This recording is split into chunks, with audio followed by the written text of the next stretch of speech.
Silicon Valley now is an entire center base of power, which is owned and controlled by illiberal oligarchic ideologues who are spreading things like lies about white farmers in Africa. I mean, literally, some of the guys who own these companies say that Silicon Valley is a national security threat.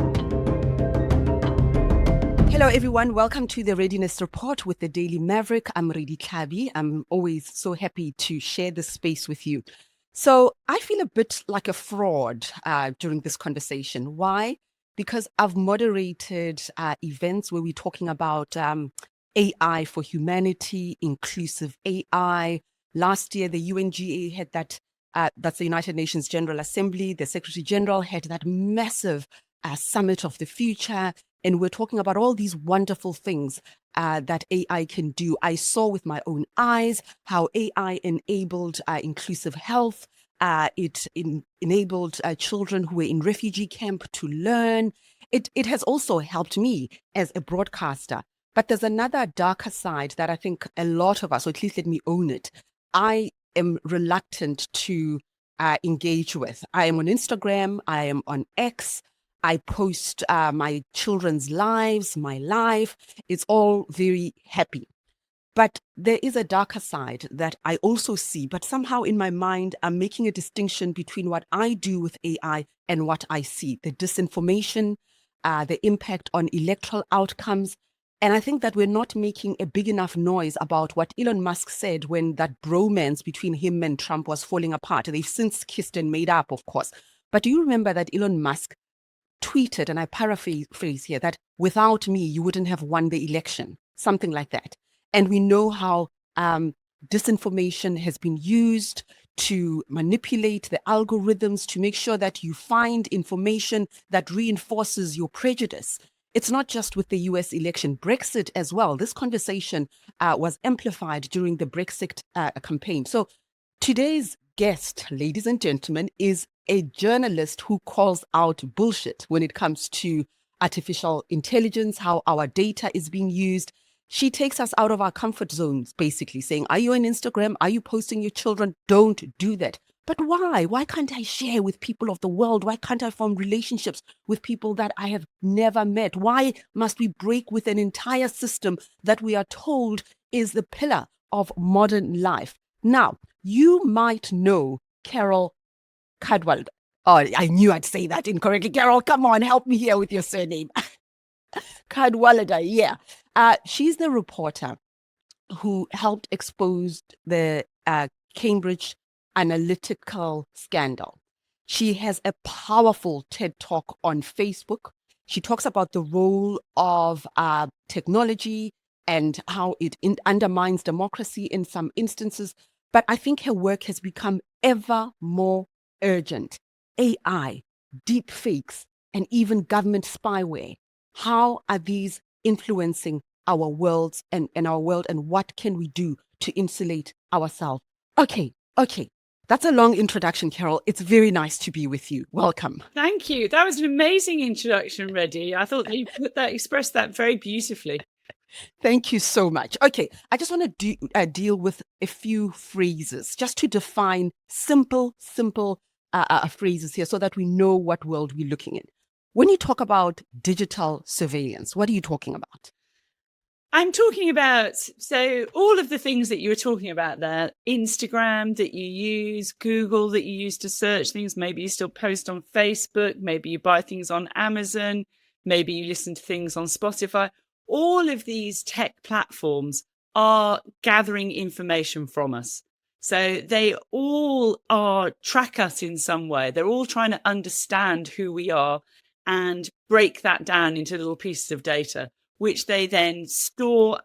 Often they combine with other bits. They're building a picture about us from our online behavior. And they're doing that because they want to sell us more stuff. They want to keep us on their platforms for longer. So the more they understand us, the more power and influence they have over us. And that essentially is the business model of a whole range of these platforms. And it's a phrase that a writer, an academic called Shoshana Zuboff calls surveillance capitalism. And it's this idea that all of these platforms are just making money on us by tracking us, by finding stuff out about us in order, as I say, to sell us stuff. But the danger of that is that the idea that we are now seeing that information could fall into other hands, could be used in other ways. And that is what I've been sort of preaching about, really, which is what we're seeing happening in America, which is the coming together of these companies with the Trump administration, and how that creates a sort of power base of a type that we haven't really ever seen before. That makes sense. Or was that too? Yeah, no.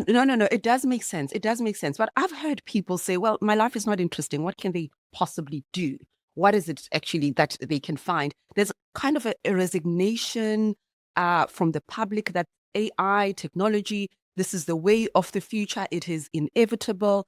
But it's not just about selling products. It's about what we choose to believe as well. What are your thoughts on that? I think, it's really interesting because you're sitting, Redi, where exactly are you? I'm in DC. I'm right in the middle of all the nonsense that we are describing in the politics. You're in DC, so you're in the belly of the beast in a way. Yes. But you're a South African national, Redi. Yes, I'm a South African national. So it's what I was just thinking about as you were talking, which is that you have an advantage in many ways over people in other countries, I think, in that South Africa knows what it is like to have a government that suppresses and profiles and targets and penalizes and jails its citizens for, no other reason than it is, it is based upon the suppression of an entire race of people. I mean, you've lived through that experience. You know what that power, what state power is like, and the effect that it has on people. So I think it's interesting because hearing you say, but Instagram's so lovely and it's just so I like sharing my life. But I think what you have to start thinking about is that, so say that you had that government still in South Africa, and say that you were giving up all of that information about yourself across these media platforms, and say that company, Instagram, was actually a close partner of that government. Now think about what that might be like, what information they might have on you, how that could be used, and think of the ways that could be weaponized. Think of what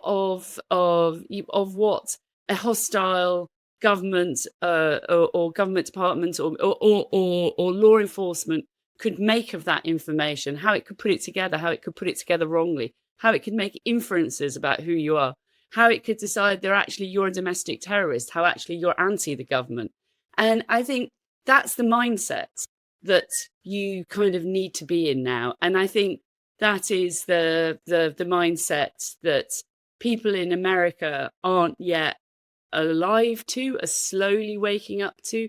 But I think for anybody who's lived in an area of the world in which you've experienced this kind of some kind of authoritarian government, then I think you have an advantage in understanding just how dangerous power of that type is, and the idea of that kind of power coming into your intimate life as well. I mean, it should give you the chills. So I don't know. Did that make any sense? No, yeah, it does make sense. But also I'm reflecting, I mean, you are right to evoke South Africa's history, but we are also still in the grip of that. I mean, Elon Musk and Donald Trump were busy going on about a white genocide in South Africa. We know that's not true. And then they're going on about how black people are murdering white farmers, all nonsense. And it's still going on today. It's unbelievable. Yeah, no, I think that's the reason why. I mean, that those lines between these tech authoritarians, like, why are they so interested in white farmers in South Africa? Like, what is going on here? And I think that's a little hint and a tell that this isn't coincidental, that there is an ideology behind these companies and, and behind these individuals. And a lot of what we can see through these little clues, through these little tells, is really, really highly alarming, because it's highly, highly reactionary. And I think there is more than a touch of white supremacy in so much of what we see here. I think also part of what I find exasperating is how intelligent people, smart people, educated people, well-traveled people, and I think that's sort of when I panic, when a disinformation item lands on my social circles and my WhatsApp group. And I'm not trying to flex or boast, but I have friends who are doctors, accountants, journalists. Like, those are not the people. Those are people whom I hope would have the sense of discernment to see when something is just BS, when it is designed to sow division, when it has an impact on the political decisions that you make. So that makes me feel a little bit frustrated. Are there some mechanisms to counter this? Why is it that we are drawn into this madness of believing lies, participating in lies, not being able to discern or distinguish between what is truthful and what is not, what is designed to manipulate and what is not? And I sound a tad judgmental, but also I empathize because the tools that they are using are so sophisticated and they keep improving on them over time. I mean, I think it's that these are really, really highly sophisticated technologies, and they're designed to cut through our critical faculties, and it's like, I know for myself that I can spot some things are fake. I know that's especially a subject I know about, I can see that's dodgy, but things can still absolutely get under my radar. And I know it from, like, even in the, I was sent a text a couple of days ago, and I clicked. They got me in terms of, like, almost like sort of sending me down to be scammed by a fraudster. And it's like we all have our little gaps and it's the things that you're expecting, that's especially where they can reinforce that, and because it fits into, like, what's already your frame of vision. But I think the whole thing about this is that we don't have a chance. These are so sophisticated. The technology is increasing exponentially. I just retweeted something this morning. It was some kid on TikTok had taken a clip of an interview I did, and then he posted, it was about the fact that the US government in the big beautiful bill, so-called, one of the things in there which is astonishing is that the Trump's administration is trying to ban the states, every individual state in America, from doing any form of regulation on AI for the next decade. So it's this idea there's going to be a free-for-all.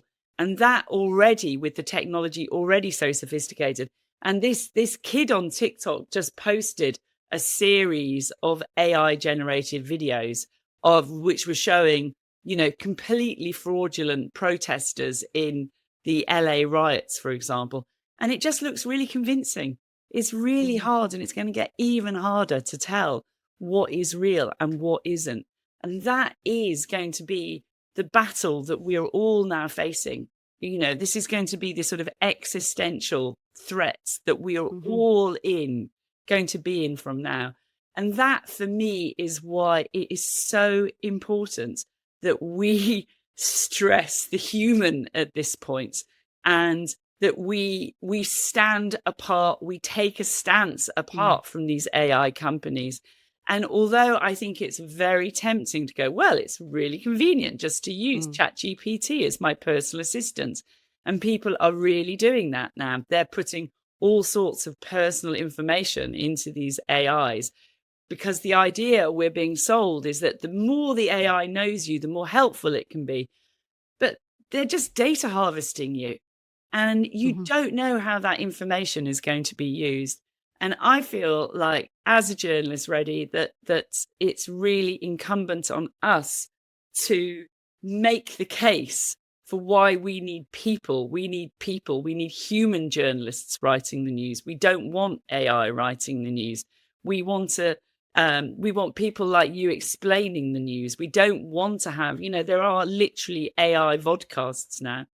And so that's my little preach there, which is that we are being gullible and are being led into an AI future that none of us have voted for or asked for or in any way have consented to. Yeah. Carole, I just want to go back to history now. I mean, your expose of the Cambridge Analytica scandal was a masterclass in this kind of dogged investigative journalism that you're talking about, connecting the dots, following the clues, developing sources, even working with a whistleblower, persuading them to come forward and all of that. When did you realize that you were not dealing with just a basic data bridge, that this was a crisis of humanity, a democratic crisis? Oh, Redi, thank you for that question. So so I started sort of investigating this more or less the week that Trump came to power in 2016. And what I discovered is just the story just kept on getting bigger and bigger. And that was and it was really those links that you talk about, which was I could see that the same characters and personalities who were involved in the Brexit vote also had these links to the Trump campaign, and that the companies that had been used in the Trump campaign had also been used in the Brexit campaign. So there were these really common threads. And then understanding that sort of like some of the very powerful people, Steve Bannon, who'd been the chief strategist to Trump, was in the White House at that time. He'd also been the vice president of this firm, Cambridge Analytica. But that firm also had sort of members of the British establishment on the board. It was a whole skein of links. And then there was the fact that this company had also, I think it had done something like, it boasted that it worked in something like 130 elections around the world, including actually across different parts of Africa. So it was like a wild story in trying to unpick it.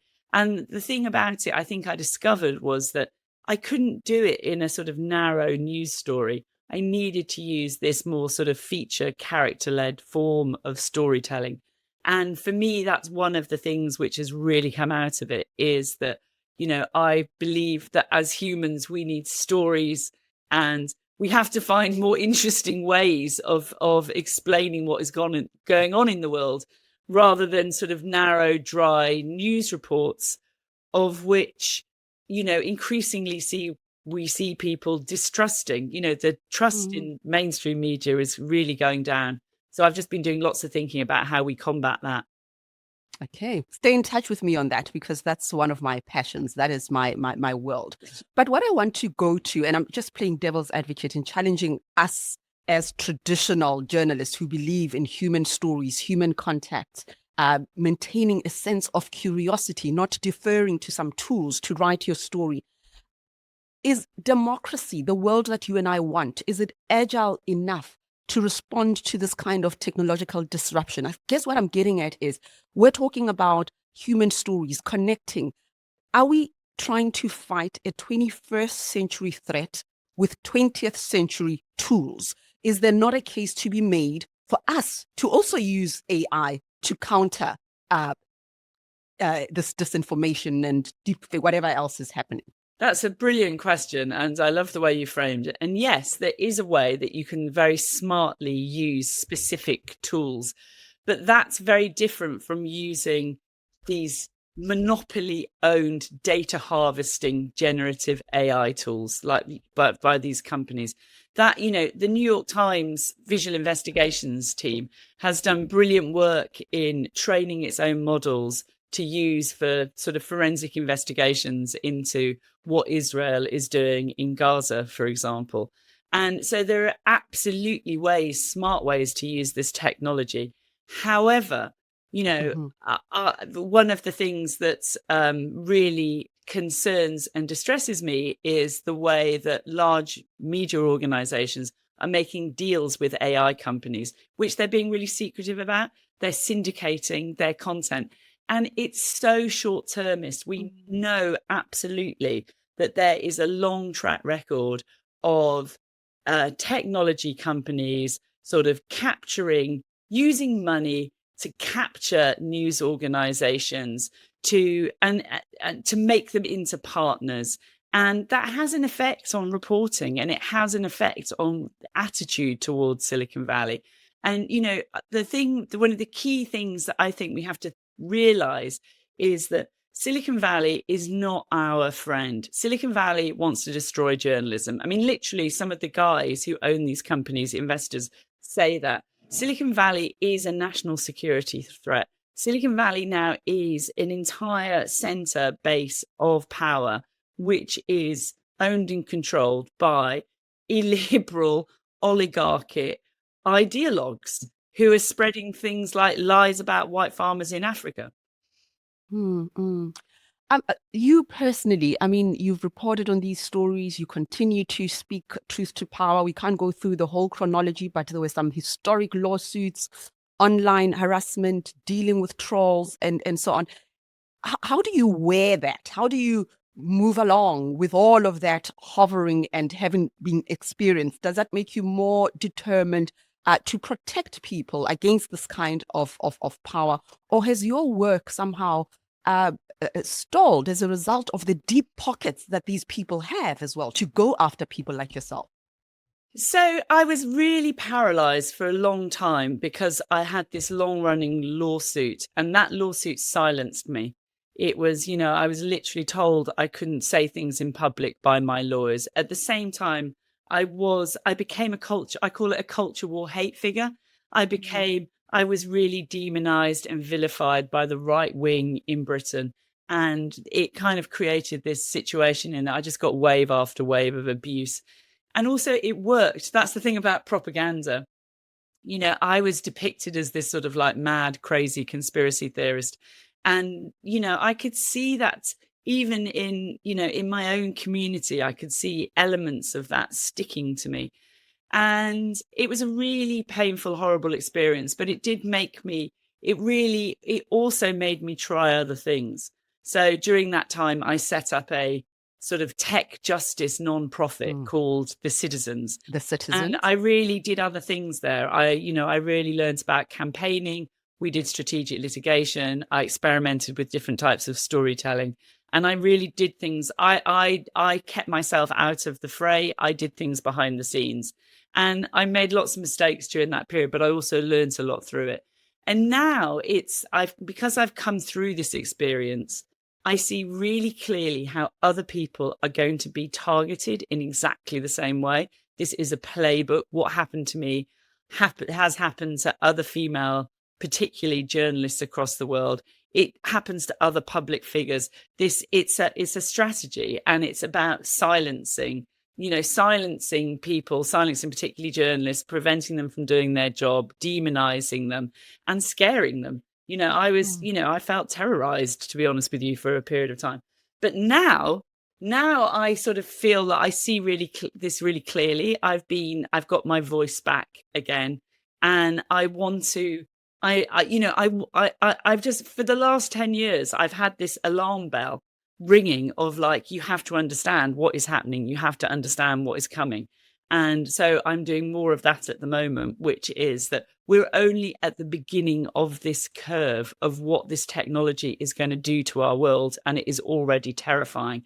And it's a global phenomenon. So what is happening in America is a shadow of what is happening across the world. And all of these illiberal, whatever you like to call them, but illiberal, authoritarian, coming autocratic regimes are now partnering, networking with each other, making each other stronger. And that is why we also have to do the same thing. So I think it's really important that journalists in other countries, which is why I was delighted to say yes to do this, is that we have to strengthen and help and bring each other together in a sort of network, which is trying to confront and understand and communicate and broadcast to people what is happening and figure out what are the pathways to resistance in this. And I think a lot of people now understand increasingly the politics of this, but they don't understand the role that technology is playing along the way. And so I'm trying to connect, I think, as well, what is happening in the big picture politically with also the personal. So your kids on Instagram, Redi, all I would say is, that if your kids are below the age of consent, I would really, really think hard about that, because what is that going to mean in 20 years' time in a different political situation, that those photos from cradle to through their childhood have been, harvested and fed into some model. And I would say to any parent out there is I would just let them, when they can make up their own minds, let them make up their own minds. But it's, and I use the example, we don't send, in Britain, we legislated to stop sending children down coal mines. That was once considered perfectly acceptable. It's not anymore. These things change. Yeah. And I kind of, as we conclude, this is like the bane of my existence. People who don't expose themselves to multiple sources of information. I find that that is a duty that we have as consumers of news, as journalists as well, not to just regurgitate what voices of power are saying to us, but speak to people, interact with rebels, because they almost always come with that instinctive cynicism, so that we don't fall into this trap. And I am, though, wondering, how do we build? You've said so. You've given some ideas. A well-oiled information ecosystem that is built on trust, that is built not just on speaking truth to power, but also on protecting people. What I've observed, Carole, is that people who invest in disinformation, divisive rhetoric, realize that resources are so important to achieve their nefarious goals. But the good guys just think if they just tell the truth, it's enough. It is overwhelming and challenging to raise a little bit of resources for the kind of journalism, the kind of truth-telling, the kind of fact-checking. So I don't know how you feel about that. The message, how do we persuade those who can invest? It's not financing, it's investing in an information ecosystem that has credibility, that can insulate us from anti-democracy forces. I'm giving a long speech now, but you know what I mean. And that's the final answer. That's the final question. Well, so I love the question. And I think you're absolutely right, which is we have to take the big picture. So, there's the small picture, what we can do, and then there's the big picture, which is this ecosystem. And I think that what it is that we have to find trusted sources of news. And the thing that we can do, find trusted sources of news and information, people we trust, what you are doing here, and spread that to your friends and family, really. And, you need to find these beacons of light and you need to support them. And if you value journalism, if you value its role in society in trying to hold power to account, find a way of paying for that and supporting that, because we'll really miss it if it's gone. And on the bigger picture level, there are smart, rich people and foundations and things which are looking at this, but I don't know. I mean, what can we do to encourage them? I mean, it's something that I've spent a lot of time on. And I think it's really the understanding that there are all these other problems in the world, climate to take one, and, poverty, but we cannot fix any of these problems if we don't address the crisis in information. Like, there is no way to communicate any of these messages and to reach people unless we fix that fundamental problem. The pipes.